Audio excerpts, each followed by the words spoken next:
Okay. It's me, Mr. X, Professor X, whatever you want to call me. Um, I'm going to tell you a short story. I met the man of my dreams at a nightclub. He walked through that door and he just looked like an angel. I tried everything to get his attention and never did. 2 hours later, my boss, I just got promoted to supervisory position, and my boss tells has me meet somebody. I meet this person. Turns out it's him. She tells me that he's going to be inside and I'm going to be outside, but I am to supervise all areas. So I did, and over the night, I caught him smoking. I'm not kidding you, it's about 15 cigarettes in one night, which was about 4 hours. And I asked him, I said, why are you smoking those cigarettes? And I said, why are you taking so many breaks? He said, because there's somebody out here that I really want to talk to, and they just haven't been ready to talk to me. And I asked him, well, who's that? So I can get you back to work, because it was a free environment. We were allowed to, course with our, patrons of the place. And, I mean, not coerce, but we were allowed to, however you put it, we were allowed to talk to them in a manner that most people would find unprofessional. So I asked him who it was, and he pointed to me. I said, you're full of it. And so we got to talking on his next break, and we agreed I would go to his apartment, we would hang out for a little while, play some video games, get to know each other. I wound up falling asleep there that night, and I woke up, and after a long night of work and video games, I was like, so I guess this means we're dating. Just as a joke, just to be stupid. And he said, yeah, it does. And so about an hour later, we went home. He took me back to my place. He instant messaged me out of nowhere, scared the crap out of me, and asked me to come back over to his house. And I asked him why, and he was like, because there was this, he was dealing with his ex at the time, and he wanted me there so I could kind of referee the fight. But his ex had already left by the time he got to my house, and so that drama was over, and he looked at me with the most sincere look. He said, I'm not asking you to marry me right now. I'm not ready for that. I mean, we talked seriously. He said, but I do want you to move in with me. He said, I can't stand being away from you, and I realized that in, one single hour. So, reluctantly, I agreed. You know what? We have not spent one day apart. The longest we have spent apart is 11 hours, and that's while he's been at work. We're not rich. We're poor as dirt. But we're making it. We have fights. We have awesome days where we can get along so well you would think we were tied at the hip. We go everywhere together, and we don't spend one... Anytime he's off work, we go everywhere together and don't spend one day apart. And you know what? It works for us because of the love we have for each other. 3 years. It's been a little over 3 years. Think about that. That's 36 months of not one day spent apart.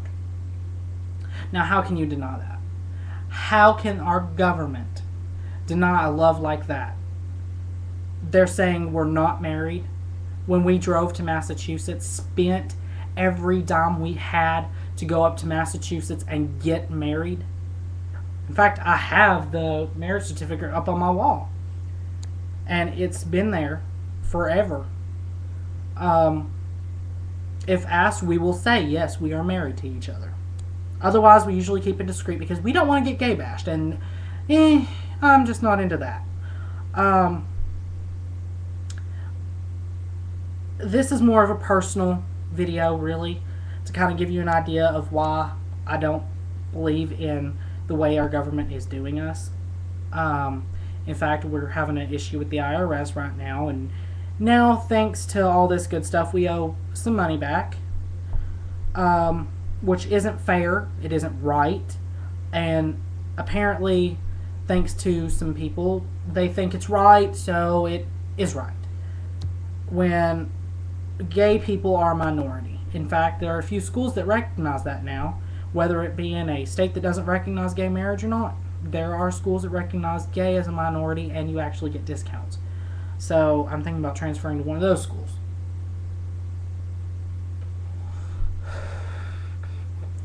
But seriously, how can you deny a love that has surpassed every possible aspect of the relationship?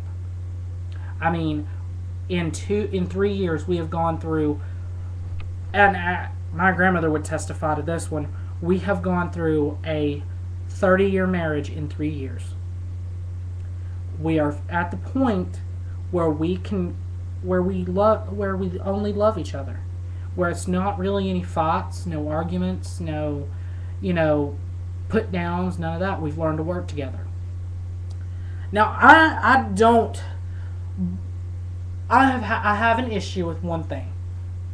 This issue is there are a lot of gay people out there that used to be my friends, and I'm not going to say their names, but they used to be my friends, and they wanted to get married just to say screw you to the government. I don't believe in that. I believe that if you're getting married, and even though you're putting a big middle finger up to the government, I do believe that you get married for the right reasons, and those reasons are love, and that you're willing to stick it out for the rest of your life. I do not believe in divorce.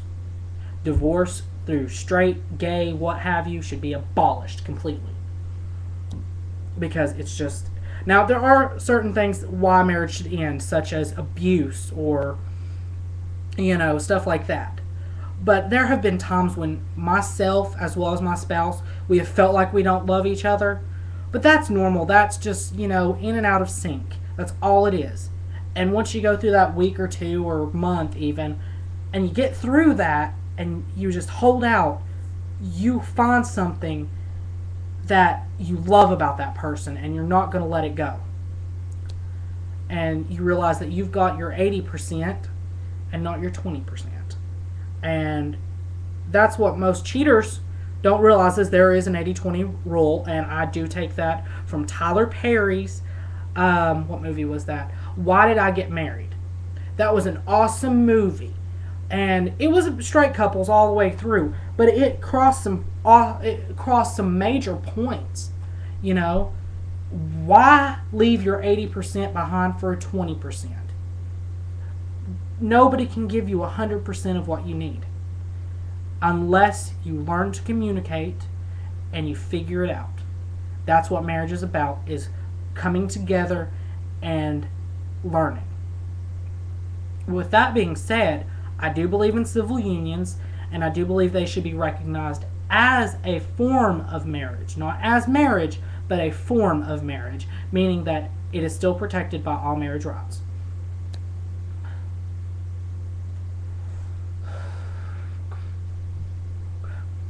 And that's what these young people of today, and I'm young, and that's what young and old of today do not understand. They do not understand what marriage is about anymore. In fact,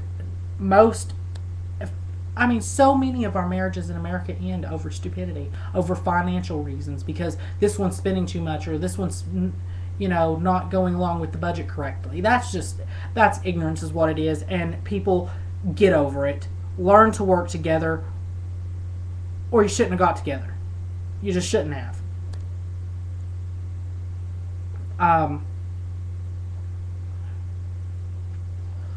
When you get married, whether you be gay or straight, do it for love. Do it because you're secure in that person. Do it because you feel like that's going to be your lifelong. Trust that. If you trust that person with your life, marry him. That's what I say. And I trust my spouse with my life. I trust that if a bullet was heading straight to me and he can get to me in quick enough time, he would take that bullet. That's love. My heart beats the same as his. His beats the same as mine. And that's true love. And I do believe that when you go in front of to get married, you should go in front of the judge first and tell them why you're getting married. Then, and only then, should the judge have the right to tell a person if they can or can't get married. Which, I mean, there's so much more to that than just what I said, but, you know. I believe that if one person loves another, they should have all rights to each other. And as it is, if Ben was dying on his deathbed, and I'm going to call him Ben because that's just a universal name. Well, actually, let's just call him Professor B. If Professor B was dying on his deathbed, then, you know, I would be right there by his side. But I wouldn't be allowed to make the decision to keep him alive or dead, or pull the plug. And you know what my decision would be? If he had a 1% chance even, just that minute little chance that he would come out of it, I would have them keep the plug in. I would not let them pull it. And I know many who would pull it.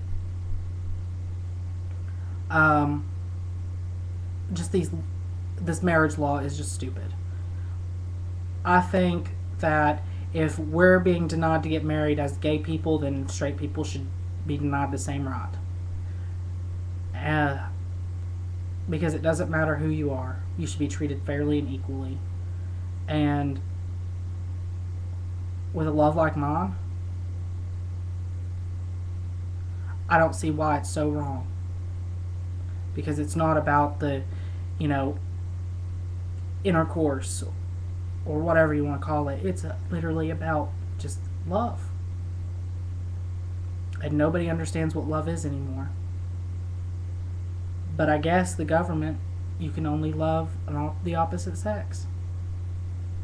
So, with that being said, I'll post another video a little later after I've felt a little better. Everybody have a good day.